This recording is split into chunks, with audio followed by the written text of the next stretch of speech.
Hello, and welcome to another episode of the Lume Plotters.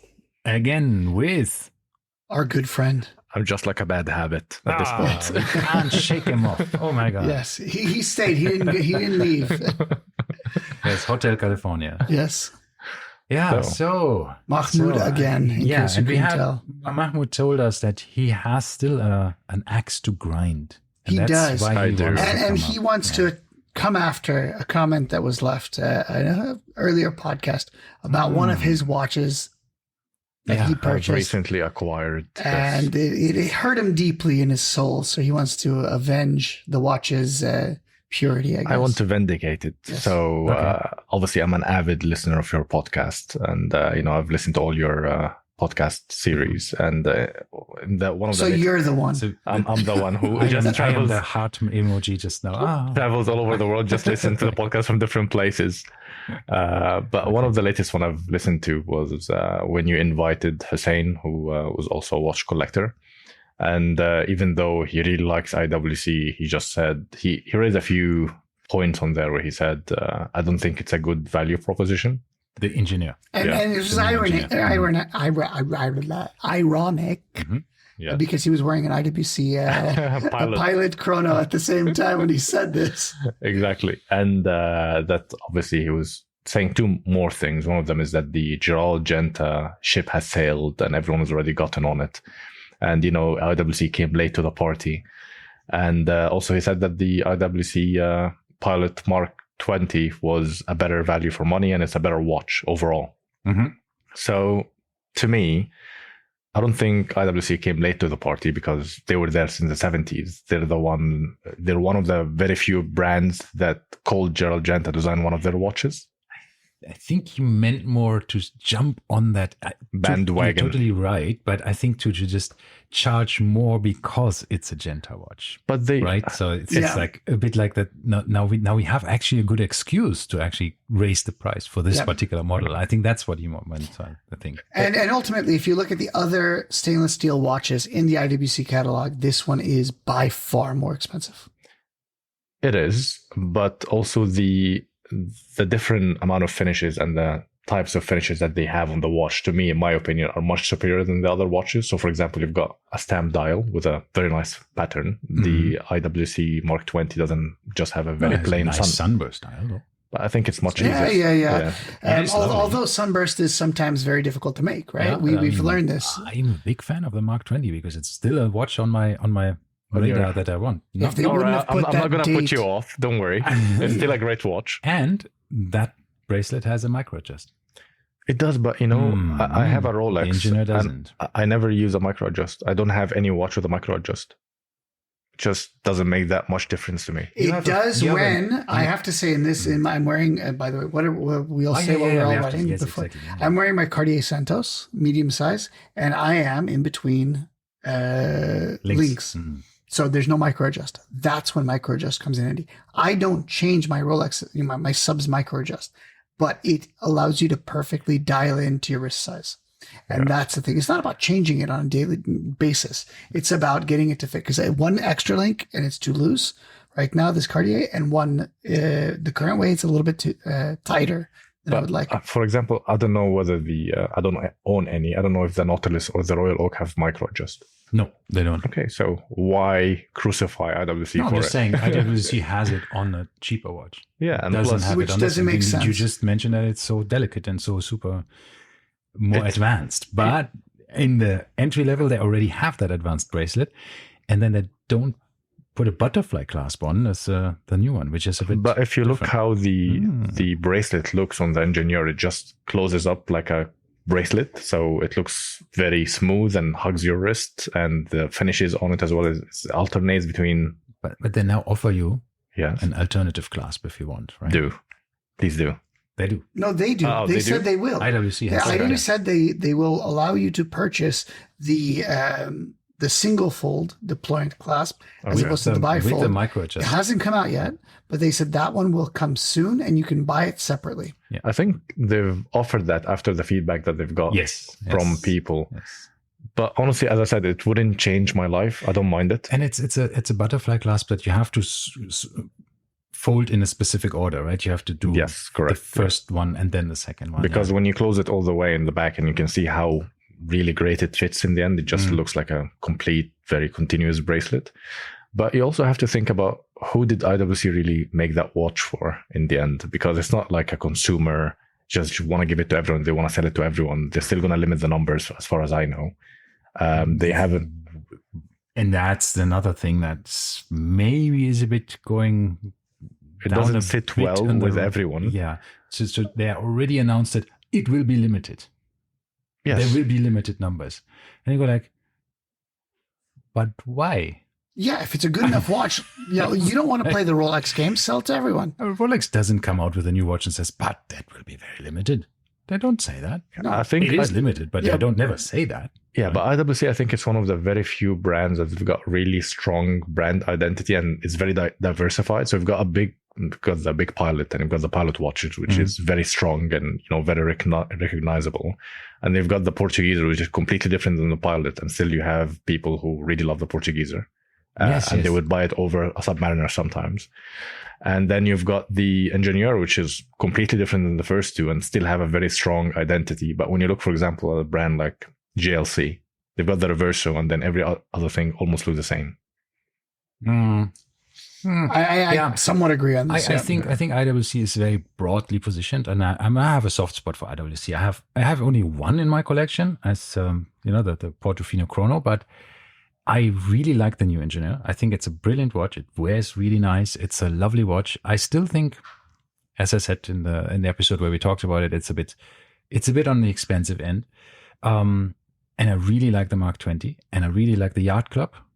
This, I don't know, is this a Portugueser line? It's a Portugueser. Is it a Portugueser? Yeah. Yes. That is also a watch that I find amazing. And they have this one watch that was for a long time on their web page on the front with this woven leather. Or Le Bar Brown edition, I think. I don't know what it was, but my God, this watch was very beautiful. Yeah. Oh my God. I think it is, they have beautiful watches, so there's no question about it. But I think there was a bit of maybe just, they knew they have a hit on their hand, right, when they brought this watch up. And I was talking about the new Ingenieur many episodes before it was launched and thought that will be such a hit when they actually relaunch this, because that watch is amazing.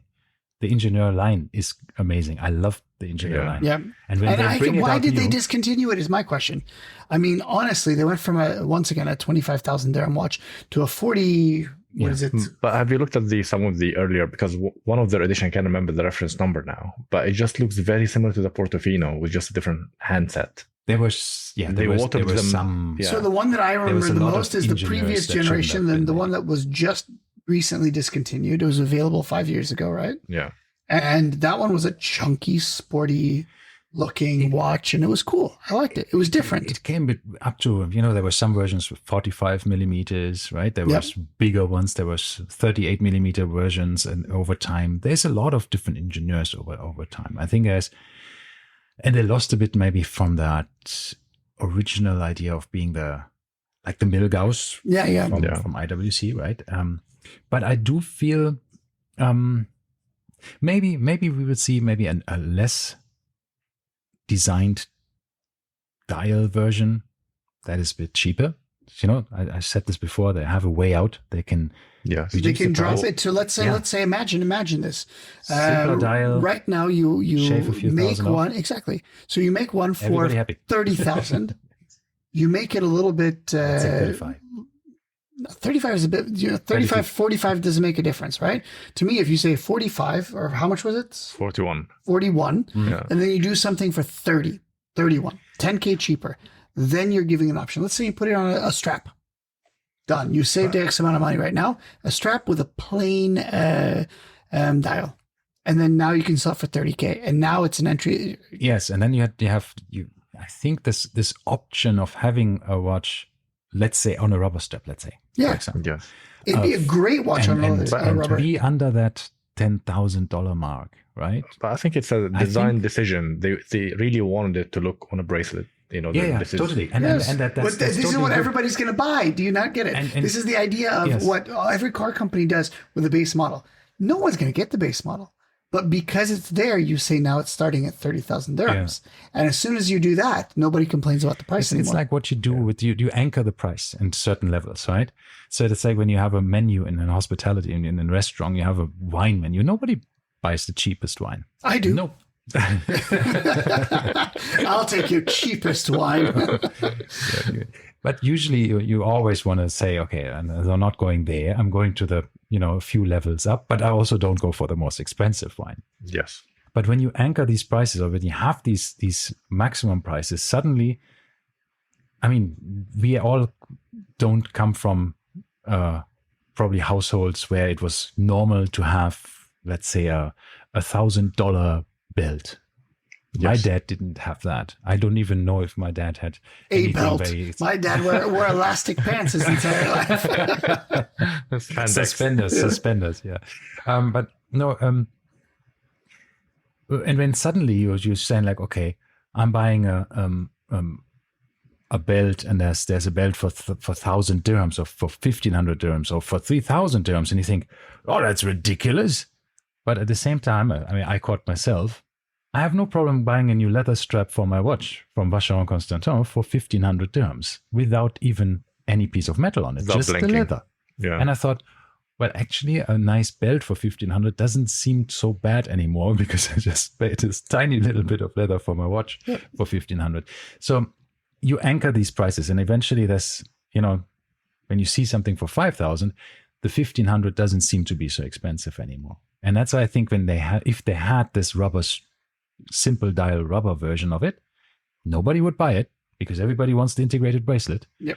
But at least the starting price is, under this magic. And nobody would complain. Yeah, exactly. I really think, again, obviously I don't work for IWC, so I wouldn't know, but I just think, speculate. They just... This is what happens when an architect runs a company. Well, I'm an architect. Exactly. Okay. But their CEO's an architect. I know, yes, Chris. Yes, I've met him at Watches and Wonders as well. Yeah. So did you tell him you're an architect? No, didn't have the time. You should have. Yeah. Next time. I'm also an architect. But I just think, because when I first started learning about IWC, and as I said, it was the gateway brand for me to get into watches. I started reading all about their pilot, which is, in my opinion, is always going to be their bread and butter. They're always going to sell pilot watches the most. Yep. For them, the Ingenieur wasn't really as famous. No one was waiting for the Ingenieur, except for those who except for me, yeah. Except for those who like the brand and know more about it. Everyone knew about the Royal Oak. Everyone knew about the Nautilus. And I think actually not chasing that bandwagon was a classy act. I don't think they should have chased it, because they're one of the OGs. Yeah. But then they did. But I think it's a bit of a missed start, let's say, but that doesn't mean it has to continue like that. So we will see what happens. I mean, as I said, I already mellowed a bit. We said this actually today. We were very upset about it. Now nobody really, the hype, not the hype, I should say, the anger has died down towards the price. And now we're like, it's not bad. But I found it a bit weird when I went to the website and I looked at, I wanted to just understand the prices again, because I wanted to refresh my mind. What is the price? And it says on request on the website. No, I checked it today. Was it 40,300? Yeah. Oh, maybe I was on a different country. German, maybe. Yeah, maybe. Yeah. That's true. But anyhow, I thought, limited production, all of the stuff. And I thought, I understand you don't want to flood the market with the watch necessarily, and maybe they have, and we asked this question when you said like, but that will be limited production. I said, okay, why? What is so limited? It's not the movement. Is the bracelet limited? It could be. I think now every brand is trying to have this one watch, which everyone is aspiring to. That you just buy all the other watches, and then we'll give you the prize watch that you've been waiting for. So I think for them, this is it. I could see this. This could be very well lit. Yeah. Anyhow, I really like it, and I tried yours, and it's lovely on the wrist. You have, strangely enough, exactly the same wrist size as me, so your watch 18.5 fitted me just perfectly fine. So how many links did you take out of your bracelet? None. And I was shocked when I was trying it on. I was just saying, because I remember. Am I fat? Exactly. If you can't see Mahmoud on Instagram, he's not a big guy by any means. And the fact that you're maxed out. I've got a deceivingly large wrist. It's 18.5 centimeters, but I just got really long arms. So that's why they don't look that big. No, but I mean, I'm okay. Now that you basically told me that I'm fat.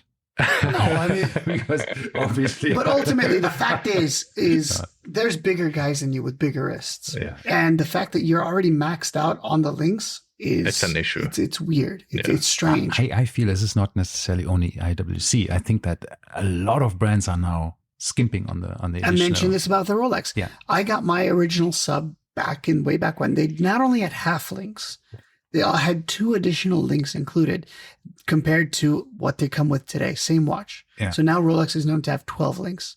I got mine with 14.5. Yeah. See, which is insane. I had to take out so many. What's it called, links, and then they're trying to sell back links to you, right? If you're too big for the watch. But I think when you pick it up at the ID, they will give you extra links if you need one. No. They just sell them to you. With AP, I hear that they sell you individual links here. But when I was in the Czech Republic, they told me that we would give away up to 2 links for free. Exactly. That's what I learned when you size the watch in the shop while you pick it up.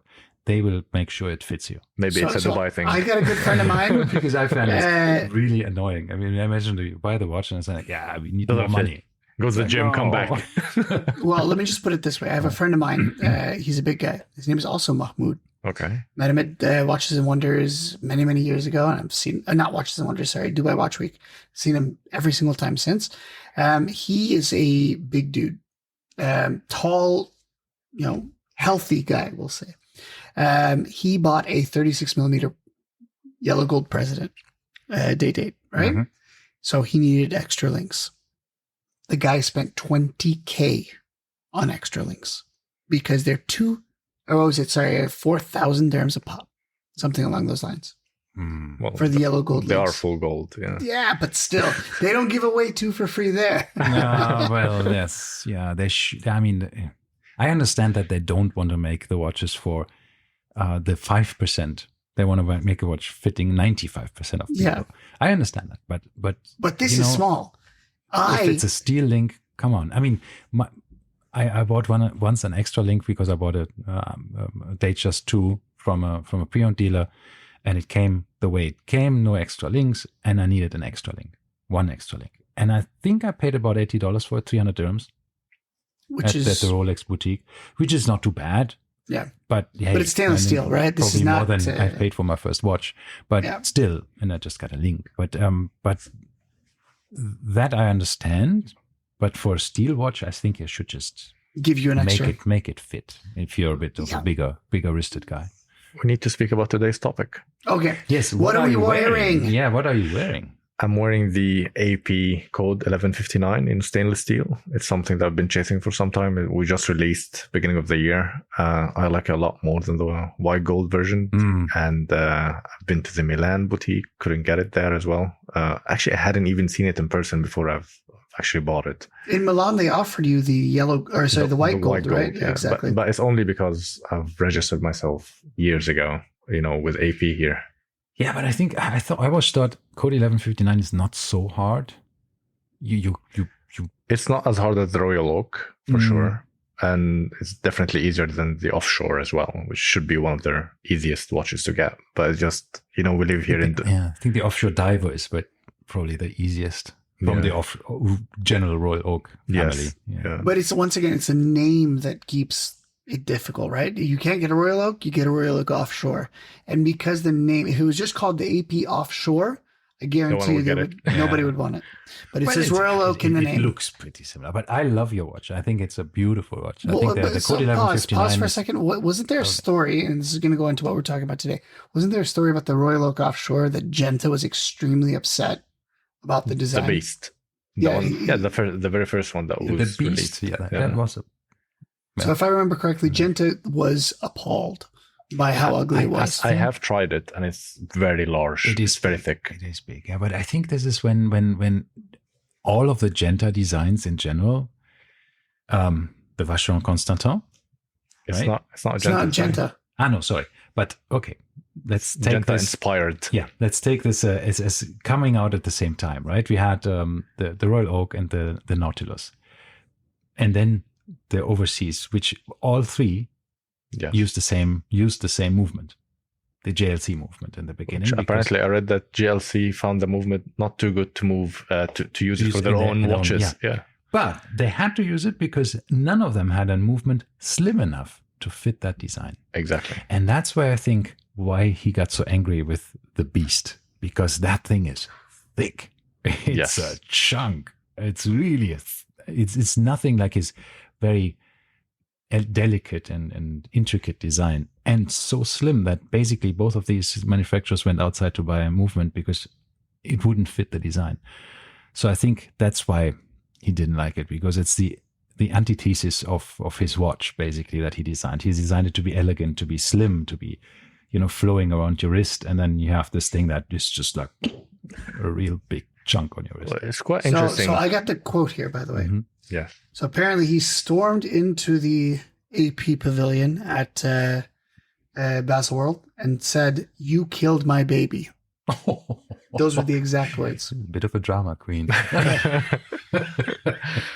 He called it the whale. Sorry, he called it the whale. Okay. Yeah. So an oversized, unwieldy creation that lacked the finesse of the original. You know what? They should have responded to him. They should have shown him the original Ingenieur, which I tried on, by the way. And that bracelet is massive. I couldn't wrap it around. It's so big. It's like wearing a full jewelry bracelet. You just can't wear it. And you cannot set it down. Exactly. You have to, so my Cartier Santos does the same thing. It's a little strange. So if it's buckled, it just kind of maintains its shape. It doesn't lay flat. And in a more exaggerated way, the original the original Ingenieur does the same thing. Yeah, and since I am wearing the original Royal Oak, Casio Oak, it lies flat. See, I could. Wow. Well, yeah. It does more so than. I just wanted to say, okay, yeah, I'm wearing also a Gerald Genta inspired watch from Casio. Is this here? This is the actual Casio. That's the real deal. Yeah, that's the because you remember the case, not the AliExpress version that I made myself. Which was a big thing before this one came out, right? Everyone did it, and it's cool. And this is the one with a solar powered Bluetooth and all of this stuff. So it's the nicer Casio now. TV remote. I think it should. I remember I had one of these ones. Yeah, I had one, and I remember somebody had one in my elementary school class and was changing the slides. So no, it was the TV, whatever, they were playing a video for us. Yeah. And it was some boring, sciencey video, and he kept pausing it. And the teacher was like, "What's going on here?" And he kept doing it until she just took it away. Yeah. It's nice when you're in these old stores where they had the TV stores, and you just put the volume up or something weird. Yeah. People would think like, "What's going on?" Or you change the channels. Yeah, but that's a Casio, and it's I think the way it should supposed to be in the beginning. Yeah, that's how Genta designed it. Yeah. No, I think for me, a Casio G-Shock, I don't want to have to change batteries every 2 or 3 years. I just don't. It's just, for me, it's just like it has to be solar powered. I don't know why, but I feel that's just my thing. And if it has this Bluetooth model and it sets the time automatically, if I travel somewhere, I change the time on my iPhone. That's it. That's all I need to do. The watch will set itself. So I have to say, for me, I love solar. I'm very much okay with this. I like atomic. I'm okay with that too. The atomic time setting. We don't have that here, but other parts of the world. But I don't like Bluetooth because I think makes it a gadget. It makes it a gadget. Exactly. It's no longer but it's a not watch. a smartwatch. It's not a smartwatch. It just takes a time signal. I know, but still, it says Bluetooth on the dial. And that, to me, I'm like, it's no longer a watch. It's just a blue Bluetooth sign, nothing else. But if you have a radio signal, it says radio wave or satellite wave. I have a Citizen satellite wave. Yeah, I'm okay with that for some reason. Which is taking the GPS time and the time zone settings. Yeah. It can locate itself and say, like, okay, I'm in this time zone.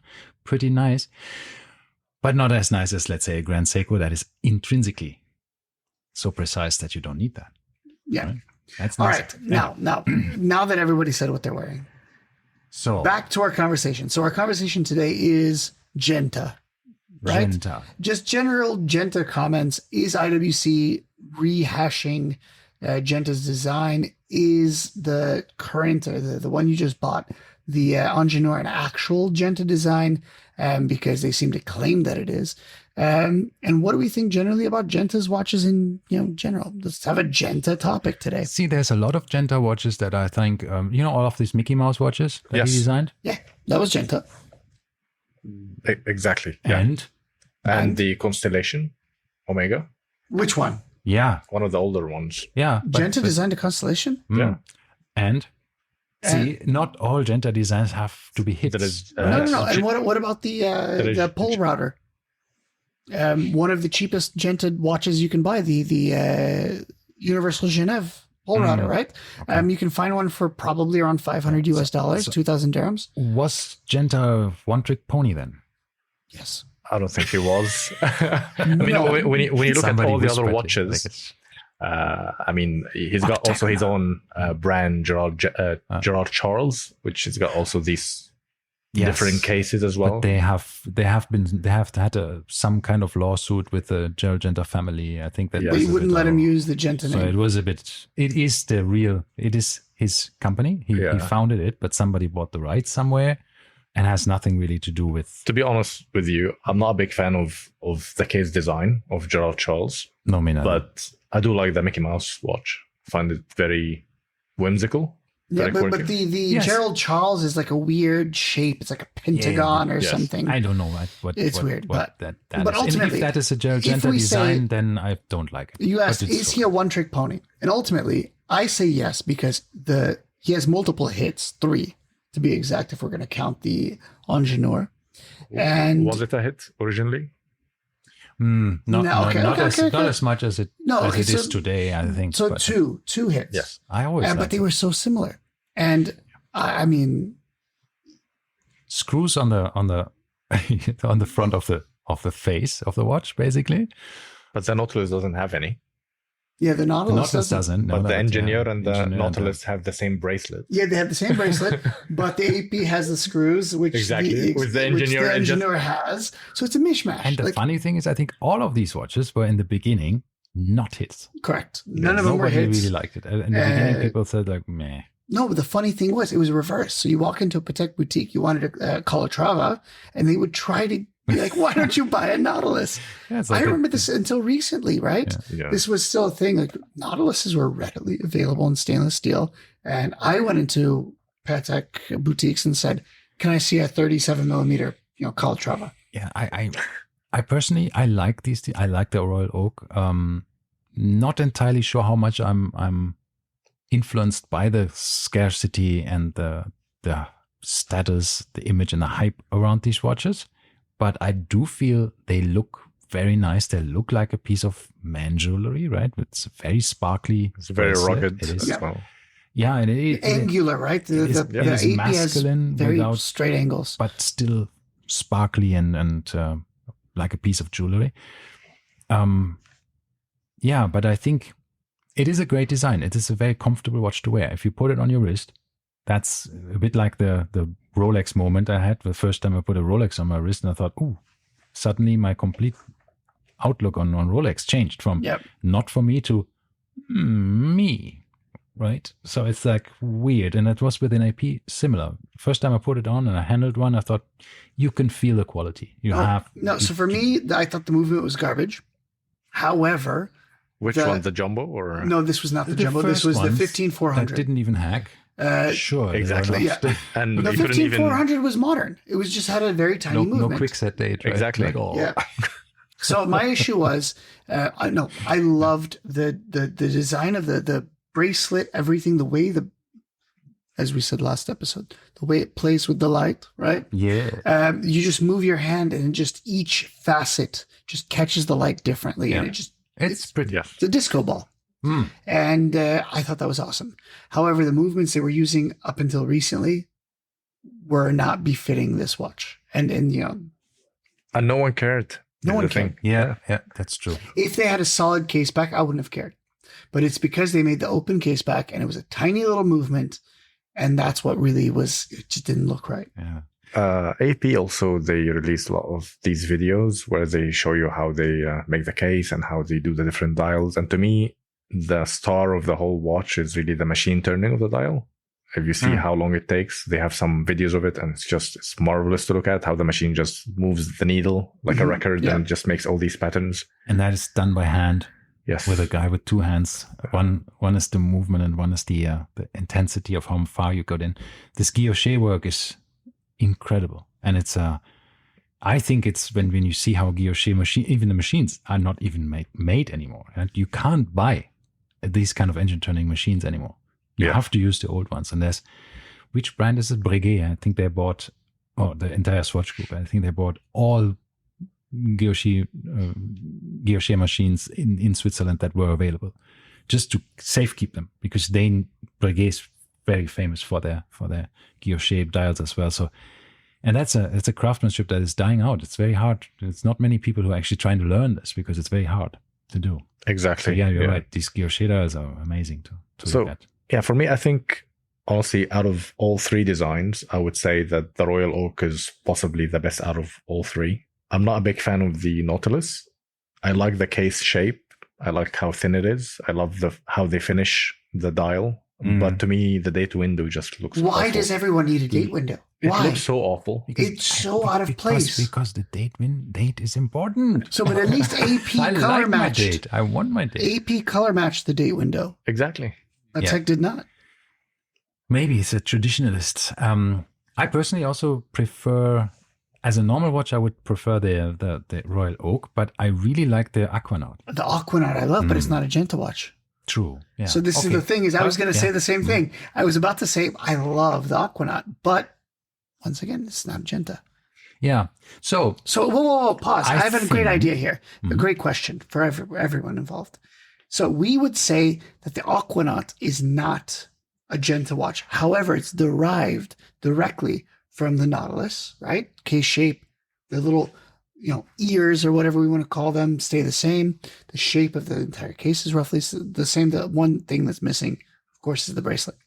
But now we wouldn't say that's a Genta design. However, with IWC made a new watch, new Ingenieur, and they're calling it a Genta watch. However, there's been significant changes from the original Genta design. So how come that's okay, but we couldn't say that the Aquanaut isn't Genta? I think that it's still very close to the original design. So is the Aquanaut.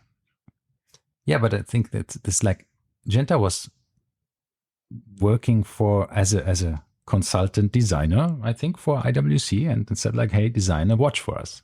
And he designed the Ingenieur, and they built it. And based on the original design, if you look at the original design, the first Ingenieur, and you look at the Ingenieur now, man, it's very close. I think it's sure you make certain changes because you can't make the old watch again. That would be just a reissue. But why not? Because apparently AP and Patek, they can get away with it. And Vacheron. You're right. And actually, Vacheron. I think the problem is that we watch. But do they actually care what watch people say? Probably not. Remember, we are in the very vast minority about any of this stuff. They would probably say, like, oh, how lazy to just make, just reissue it exactly the way it was. But then why would you name it? Like, why, once again, if you're the only people who know who Genta is the watch enthusiast community. But IWC is playing into this. It's a new version of a car. I mean, this is you take the DNA of the design and you enhance it, you make it better. It's not the same designer anymore that did the original. So what was the guy's name that designed the McLaren F1? Who remembers? Anybody? Not Adrian Newey, right? No, he's just doing the Red Bull Formula One. No, he did a lot of other things as well. Yeah. So if I'm not mistaken, Adrian Newey also designed for Jag and Aston Martin. But I don't think you mean Adrian Newey, right? Was it Adrian Newey? No. Somebody. There was one guy that designed a bunch of it. But now the guy, I know who you mean, but that's Graham something, who designed the... Anyway, point of my story is he they made now a number of McLarens that kind of harken back to the design of the F1. And it's not, they don't claim that it's designed by this guy. What's his name? F1 designer. Ian Callum. Ian Callum, exactly. Sir Ian Callum. Yes. And this is what I'm saying is not Ian Callum, Gordon Murray. Gordon Murray was the guy. Yeah, but that part of the release of the Engineer, they brought in Gerald Genta's wife to the event as well, and they were showing her because they found the original sketch from the Engineer watch, and they wanted to show her the new design, and they consulted her on how Gerald would evolve the design, and then in one of the interviews, she was saying, "Yeah, this looked like something my husband would design." Yeah, I don't know. You can't get more approval than the wife. This looked like something. Was married to the man who is not anymore with us. What can you do? I mean, I don't know. Okay, you can't have a séance with some, mediums. And if you recall, on a what is it, Ouija board? What is it called? This board, the Ouija board, But if we go back to the cars, Ian Callum, he was the one that designed all the stuff for Jag and for Ford and for Aston Martin, right? Ford never went around saying Ian Callum designed this was the Mondeo or whatever he designed that looked like it had the grill from the Aston Martin, right? They never bragged about it. Yeah, but the design should do the talking itself. You don't need to mention who designed it. Well, then, that's the thing with a lot of brands who actually took the designers away. It started with perfumes. Perfumes were made by perfumeurs, right? They actually knew what they were doing. And then certain brands said like, no, we don't want to have that person, even if it's a very famous person, we want our brand to be the star of the show, like with the cars, right? So you actually leave the designer a bit out and you don't mention it. You have maybe multiple designers, whatever you want to do, but you trying to elevate the brand itself.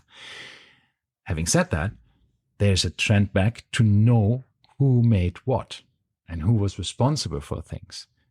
I think especially for fashion as well. We see that's true. Art directors moving around brands. Yeah. I mean, if now, and this is then the thing is when you have a brand like, let's say, I think we talked about this, like Tom Ford. Tom Ford sold that brand and he's not anymore there. And you think, that's so odd. There's Tom Ford designing something else. And then there's the brand Tom Ford, which has nothing to do with him. Just has his name. He sold it, So that's a bit weird, no? But I think that's I think when we coming back to, we want to know more about where it's coming from and he designed it and who made it and all of these things. So, but he didn't design it. He's dead. But I think, but look, they took the original sketch. They said, all right, they worked with it, a new watch, played with it, modernizing it. So was there a designer that modernized it? Yes. Where's his name? I'm sure there is. Yeah, where's his name in the thing? It's now it is Gerald Genta X, whoever made it. He's an employee for the International Watch Company. And this is exactly what I'm saying. Is I don't think Genta's name has the right to be on the new Ingenieur. Yeah, but then it doesn't have the right to be on the new Royal Oak either. I said that as well. But again, okay. I agree. Consistent. I'm consistent. I don't believe Mahmoud made the argument earlier. This was before we recorded that the AP Royal Oak has changed far less than the Ingenieur. Exactly. There are some design cues as well that I would have expected to see on the Ingenieur. Like, for example, now the hands are very angular and all the indices are very angular, very sharp. If you look at all the other Genta designs, they have these very soft circular hands. And you'd expect to see this on the Ingenieur, but it's not there. So this is what I'm saying. I don't think it should be a Genta design. It's not a Genta design. Well, do they say it's a Genta design or do they say inspired by the original Genta design? No, exactly. They say it's a Genta design. On their website, they quote, it's a Genta design. And that's what I said. If they would have said inspired by a Genta design, I would have no quarrels with it. Okay. But they didn't put it this way. All right, then. I'm very, very passionate about this fact. They just fed Genta designs into an AI. It's as AI. close as you can get to Genta Oh yeah, do you see these videos that are made when they say like, "Oh, Harry Potter, but done by Balenciaga"? Or I something? have, yes. It's so funny. And it's so amazing when you see this different design language, right, applied to characters and their dress style and stuff, and you think, "Wow, this is amazing." There is actually and it works. Really, it does work. Yeah, and you really think, like, yeah, that could be. And there is also there's a YouTube channel where they make a singer, like for example Johnny Cash, sing songs that are like, for example, Barbie Girl by Aqua, and it just fits, and the whole melody, and they change the tones and they change the instruments, and it just fits. Cool. It's so cool. Yeah, so that's nice when you could take the essence of something and just apply it to something else, right? Exactly. So yeah. I've to be honest, I think we don't have many Genta designs that have been produced over such a long period of time. Yes. And that's why I think there is a legitimate way of saying, okay, it's still the line originally conceived by Joe Genta. I'm okay with that. And we are following in that tradition. Of course, yes, that's not a watch that was designed by Genta, no. But it would take that original designs that he made and translate it into a more modern watch. So I just looked through their website. They have, it seems, since removed this. So, but I was very vocal about this, so I think they heard me. Maybe they're the ones listening from Switzerland. Exactly. But it seems like they did remove it, because I just went through just a random website for the Ingenieur, and there's no mention of Genta anywhere on it now. Okay. But before, I was very. But the thing is, the Ingenieur as well, it precedes Genta, the watch line itself. Exactly. So that's also true. Yeah. Anyhow, I think as I said, it's a great watch, and I hope we are seeing a bit more in this range, maybe expanding upwards and downwards a bit price wise, so that the entry is a bit easier to get. You very often see that with cars as well, right? If a new 911 comes out, you can only buy the S version first, and then the base model comes later, whatever. Right? And then there is me buying the Boxster. Well, I'm Cayman, so that's okay. Same car. They're both the exact same car. You're just missing a roof. GTS? Just a regular one. Regular. The thing is, when I went and tried to buy the car, they did. My allocation was, I think, 6 or 8 months that I had to wait for. Yeah. Then it takes another 6 months to get the car. But then they said, and that was just after COVID, it was just, I think, 2021. Yeah, there were lots of issues. Yeah. So they told me, okay, we've got 2 coming up. Would you like to put your name on one? And they were literally just had a green one and a red one. And I said, I'll take the red one. Even though I wanted a silver car in the beginning, but I said I would not drive a green car. So this one was the red one. Was it Rolex green? I don't know.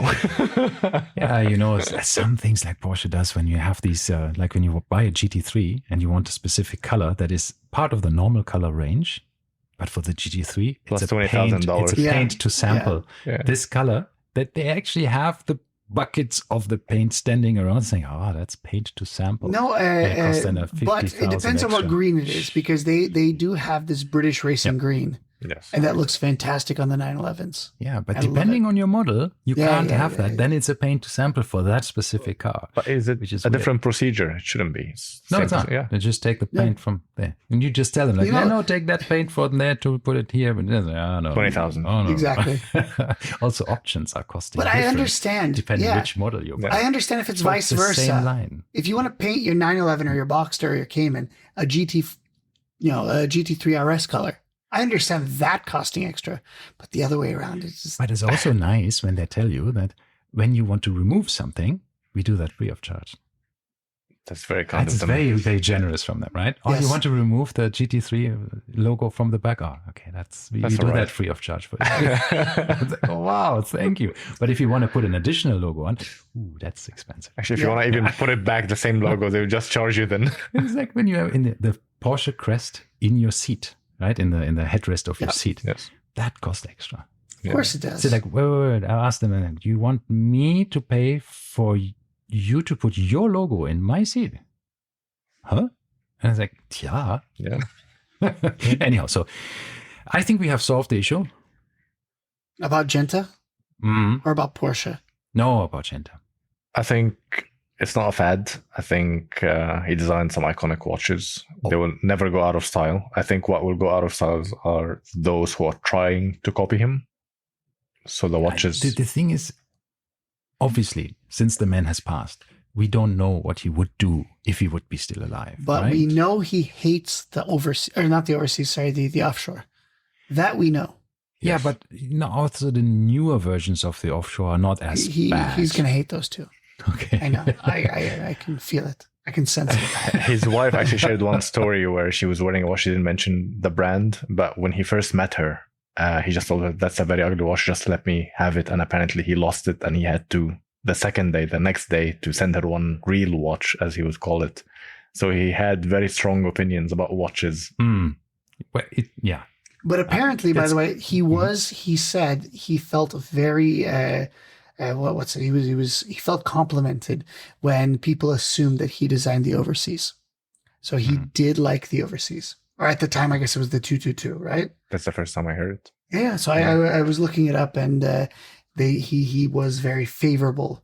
I've seen it in person. I've tried it. It's a stunning watch. It is. It's very, very similar. And if you said Genta designed it, I'd believe you. And apparently he was okay with that too. All right. On that bombshell, we have to call it a day. Thank you, Mahmoud, for gracing us again with your presence. Number 3, first person to go 3 times. I come in threes. Yeah. So thank you so much. Thank you for having me. All right. Yeah, thank you. See you guys, and follow us on Instagram at Lume Plotters. Yeah. Reach out to us if you want to chat. Hear you next week. Bye-bye.